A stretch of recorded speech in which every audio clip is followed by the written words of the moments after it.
Hey guys, and welcome to this week's video.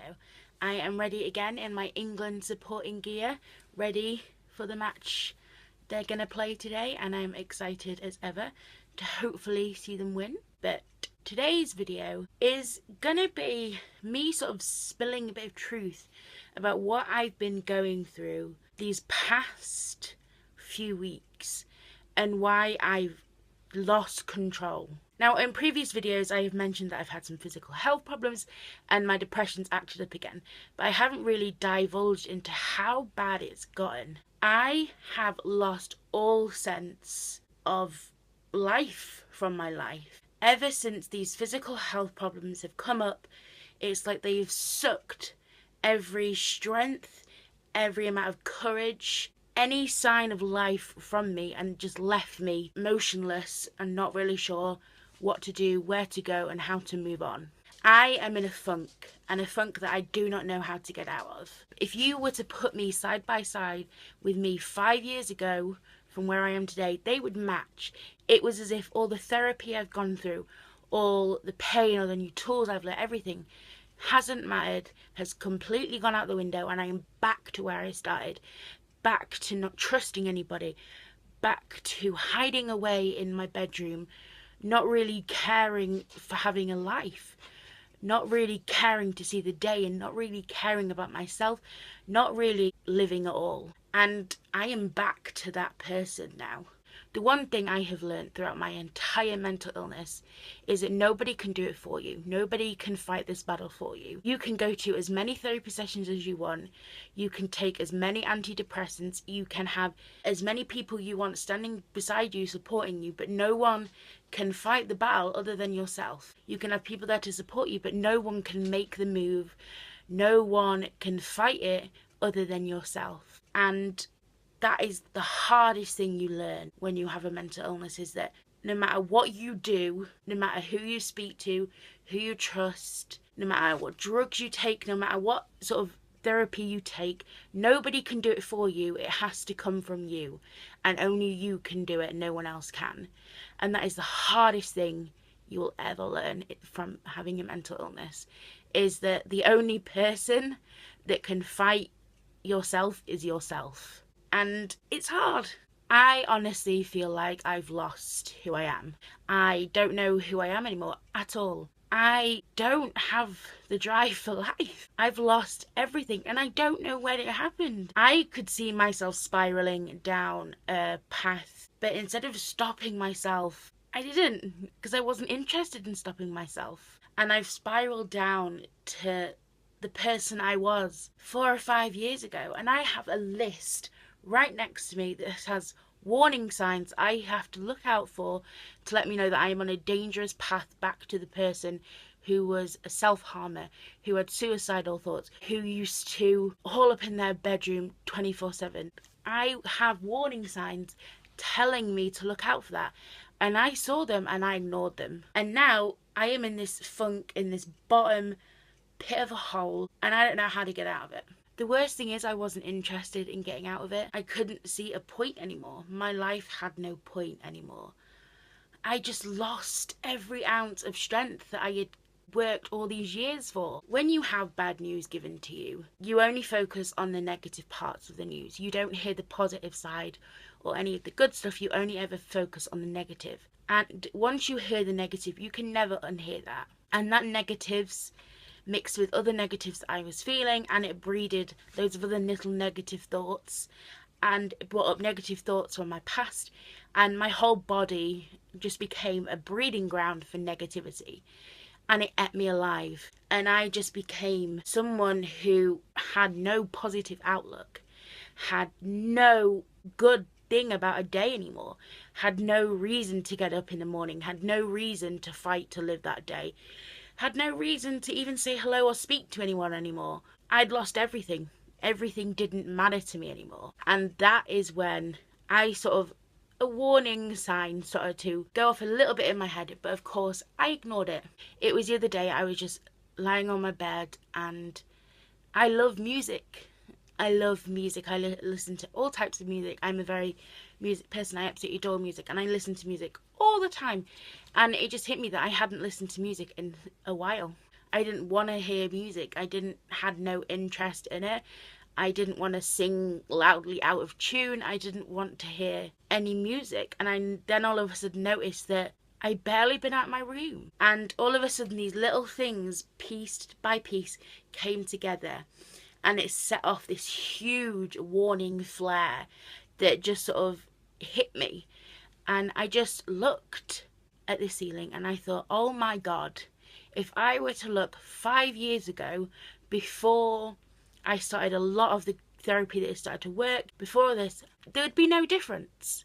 It was like all the therapy that I have done in between those 5 years, all the heartache, all the suicide attempts, self-harm, everything I've gone through, all the medical illnesses, everything that I have gone through, every loss, every triumph, every achievement I've gone through was gone. And I was back to being this person I was 5 years ago. And it hurt because I just felt numb, because I could not believe that I had let myself get to a place where I was that low again, where I was down that low in a pit that I couldn't climb out of, and that I was so low that I was back to being the person I was before I wanted to kill myself. And when the suicidal thoughts began, and I was just like, why did I let myself become that person again? That isn't what I wanted. It was the opposite of what I wanted. I swore after my suicide attempt that I would never get that low again, that I would never let myself sink so low to a point where suicide became my only option.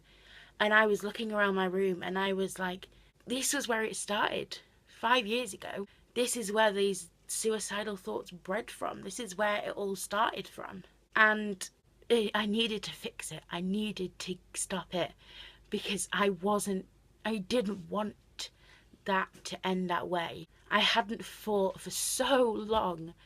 I hadn't gone through everything I've gone through to end back where I just was. So I am trying every day to set tiny little baby steps where I have to be out my room for a minimum of these hours a day, where I have to do something a minimum every day. You know, I have to make sure I'm eating every day. And it's just, it might seem ridiculous. Those are these routine little steps that are going to get me back into the land of living. And I have to start forcing myself, even if I don't find it interesting at first, I have to bring back the pieces of me that I've lost. Like watching shows and listening to music. I might not enjoy it for a while, but eventually that part of me will come back. And that's what I've got to hold on to. I got this Chloe necklace for my birthday several years ago, and I loved it, and I wore it all the time, every day. I was never without it. And I stopped wearing it about maybe a year or so ago. I don't know why, I just stopped. And I found it yesterday and I put it back on, and I'm going to keep it on because I've lost who I was. I've lost my identity. I have lost myself in the negativity of life. I have let all the negatives affect me from the different situations I am going through that I cannot control, affect me and let them eat me alive, and I am just left broken. And I need to remember that I am still a person that deserves a life, and I am still a person that needs to live a life regardless of whatever negative comes my way. So I put my necklace back on so I can have it with me always, and always look in the mirror or look down and know that I am Chloe, and I am a strong person who has fought like hell to survive for so many years now, and is gonna fight like hell to continue to survive, because I'm not gonna let my story end on a suicide note. I'm not. I stopped that suicide attempt for a reason, because I wasn't ready. I saw something else in me that made me keep going, and I am not gonna let myself get to a point where suicide is my only option again. And it's gonna take a while. I mean, it's hard when you're in the bottom of a pit, not even interested in speaking a word to anybody, to sort of force yourself to get up and get out of your room and just sort of interact in a conversation. but I'm gonna do it because I can't be that Chloe from those years ago that saw that suicide was the option. Because I have a life, I have gone through so much work in therapy and just in everything that I've gone through in these past few years, to just let it all fall away now and give in to the negativity. So these past few weeks, I have just let my life slip away from me. I've let my identity go. I've become a shell of a person that didn't want to live the day. I became somebody that was happy to just exist but not be present. And I have to take myself back. I have to fight to bring back my identity and to hold on with all that I have, because it's not going to end on a suicide note for me. It's not. I stopped it those years ago, and I'm stopping it right now before it gets to a place where I can't stop it any longer. I wanted to let you all know what had been going on, because honestly, I just been feeling so out of touch and out of everything, and I needed to come clean. I just needed to let you know that my mental illness and my depression and everything is just at an all-time low, and I'm finding it hard to live a day, but I'm going to fight because I have to. And I'm going to go before I get even more upset and start crying on camera, because that is not going to be nice for anyone to watch. So thank you very much for watching, and I will see you next week.